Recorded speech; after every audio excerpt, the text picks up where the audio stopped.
नमस्कार, मैं हूं करमवीर और आप देख रहे हैं फॉलो अप। नए भारत में इन दिनों ईडी सरकार चल रही है, जिसका जीता जागता सबूत है कि विश्व गुरु शहडोल में अपने भाषण में भ्रष्टाचारी एनसीपी के नेताओं पर छाती पीटकर कार्रवाई की गारंटी देते हैं और महज कुछ ही घंटों में चाचा शरद पवार को शिवसेना स्टाइल में गच्चा देते हुए भतीजा अजीत पवार तीसरी बार मैं पार्टी सिंबल के साथ बीजेपी शिंदे शिवसेना की पूर्ण बहुमत वाली सरकार में उप मुख्यमंत्री बन जाते हैं।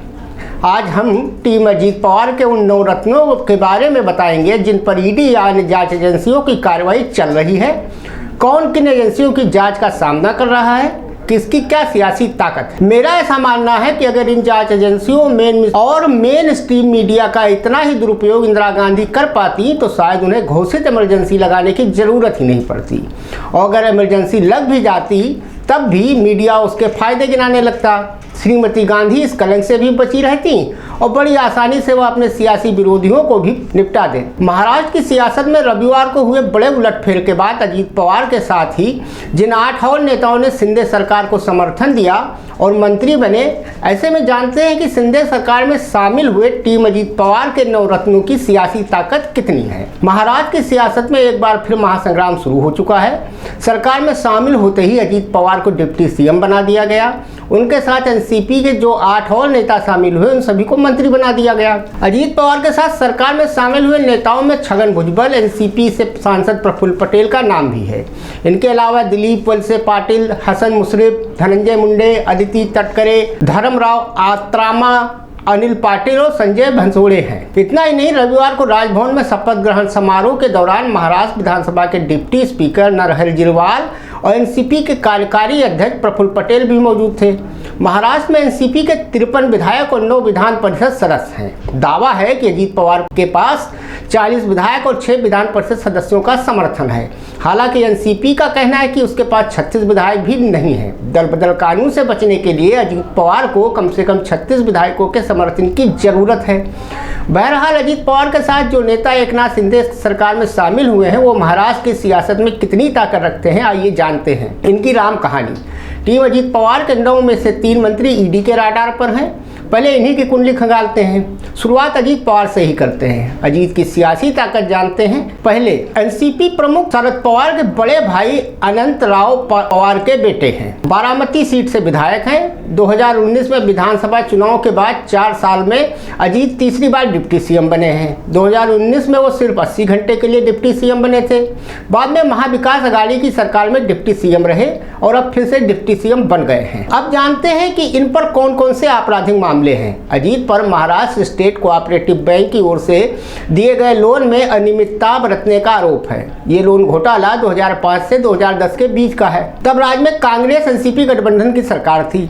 आर्थिक अपराध शाखा ईओडब्ल्यू इसकी जांच कर रही है। ईडी ने भी इसी साल अप्रैल में चार्जशीट दायर की थी। हालांकि ईडी ने अजीत को अभी आरोपी नहीं बनाया है। इसके अलावा अजीत का नाम सिंचाई घोटाले में भी है। अब जिक्र करते हैं शरद पवार के बेहद खास माने जाने वाले छगन भुजबल की।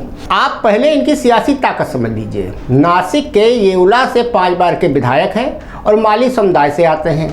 महाराष्ट्र के डिप्टी सीएम भी रह चुके हैं। 1999 में एनसीपी के गठन के बाद पार्टी के पहले प्रदेश अध्यक्ष थे।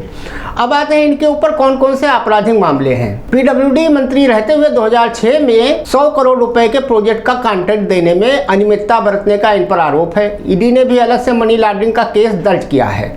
2 साल जेल में रहने के बाद जमानत मिली थी। मुंबई यूनिवर्सिटी में करप्शन के मामले में एंटी करप्शन ब्यूरो ने भी केस दर्ज किया था।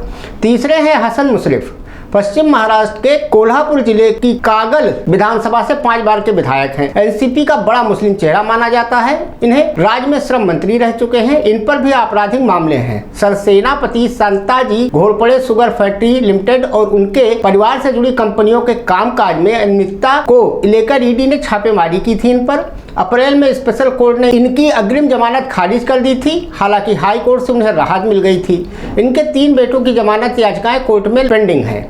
चौथे हैं दिलीप वलसे पाटिल। पश्चिम महाराष्ट्र के अंबेगांव सीट से 7 बार के विधायक हैं। उन्हें शरद पवार का करीबी माना जाता है। दिलीप पाटिल शरद पवार के राजनीतिक सचिव रह चुके हैं, विधानसभा अध्यक्ष भी रह चुके हैं। धनंजय मुंडे हैं, बीड़ जिले के पर्ली विधानसभा सीट से ये विधायक हैं, पहली बार ये विधायक बने हैं। धनंजय मुंडे बीजेपी के नेता रहे गोपीनाथ मुंडे के भतीजे हैं।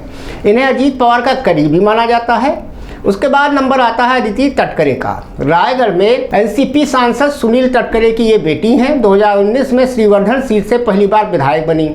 उद्धव ठाकरे की सरकार में उनके पास सबसे ज़्यादा विभाग थे। शिंदे सरकार में पहली महिला मंत्री हैं ये। संजय भंसोड़े इसके बाद आते हैं। लातूर जिले की उदगिर सीट से विधायक हैं, पहली बार विधायक बने हैं। संजय भंसोड़े को अजीत पवार का करीबी माना जाता है। इसके बाद नाम आता है धर्मराव आत्रामा का। आदिवासी समुदाय के बड़े नेता हैं। गढ़चिरौली जिले की अहेरी सीट से विधायक हैं। इसके बाद जिक्र होता है, के बाद नाम आता है अनिल पाटिल का। विधानसभा में एनसीपी के मुख्य सचेतक थे।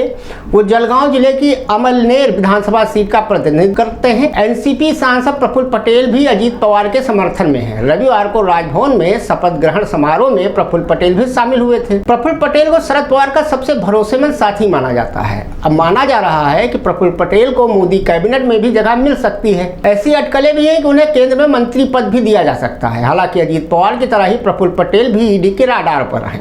प्रफुल्ल पटेल अंडरवर्ल्ड डॉन दाऊद इब्राहिम के करीबी गैंगस्टर इकबाल मिर्ची से जुड़े मनी लॉन्ड्रिंग के मामले में ईडी की जांच के दायरे में हैं। इस मामले में ईडी ने सैकड़ों करोड़ रुपए से ज्यादा की संपत्ति को जब्त भी किया है। प्रफुल्ल पटेल के खिलाफ एविएशन स्कैम मामले में भी जांच चल रही है।